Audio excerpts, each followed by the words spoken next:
সন্ধে হলে মুখরোচক কিছু খেতে ইচ্ছে করে, তখন আমি হেলদি স্ন্যাক্সটা চটজলদি বানিয়ে ফেলি। এটা বানাতে খুব বেশি সময় একদমই লাগে না, খেতে দুর্দান্ত হয়। ফার্স্টে 1 কাপ আটা নিয়ে নিয়েছি, 1 কাপ সুজি। আটার থেকে সুজিটা একটু কম থাকবে। পরিমাণ মতো নুন, জোয়ান, 2 চামচ সাদা তেল, 3 চামচ ঘি দিয়ে ভালো করে মাখিয়ে নিচ্ছি। ময়ানটা একটু বেশি দিতে হবে যাতে জিনিসটা একটু মুচমুচে হয়। এবারে ভালো করে মাখিয়ে নিচ্ছি, একটা প্রেস করে দেখব যাতে একটা শেপ চলে আসে। অল্প অল্প জল দিয়ে মাখিয়ে নিয়েছি, খুব বেশি শক্ত করেও মাখিনি, খুব বেশি নরম করেও মাখিনি। 10 মিনিটের জন্য রেস্টে রেখে দিলাম।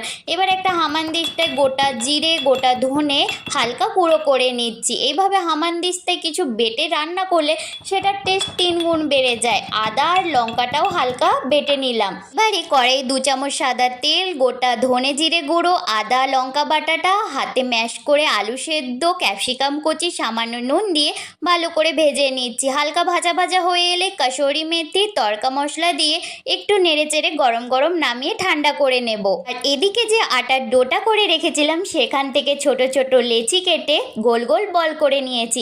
এবারে এক একটা ছোট ছোট বল নিয়ে তাতে মাঝখানে পুর ভরে গোল করে আবার রেখে দিলাম। কি দারুণ দেখতে লাগছে না, একদম কিউট কিউট বল। এবার একটা তাওয়া বসিয়ে নিয়েছি, তার উপরে প্যান আর অনেকটা পরিমাণে সাদা তেল দিয়ে বলগুলো দিয়ে দিচ্ছি। টোটাল 20 মিনিট লো আঁচে এদিক সেদিক উল্টে পাল্টে ভেজে নিলেই একদম ক্রিস্পি ক্রিস্পি আটার হেলদি বলগুলো রেডি হয়ে যাবে। আমার এই রেসিপিটা তোমাদের কেমন লাগলো অবশ্যই কিন্তু জানিও। আর চ্যানেলে নতুন হয়ে থাকলে অবশ্যই একটা সাবস্ক্রাইব করে দিও। টাটা।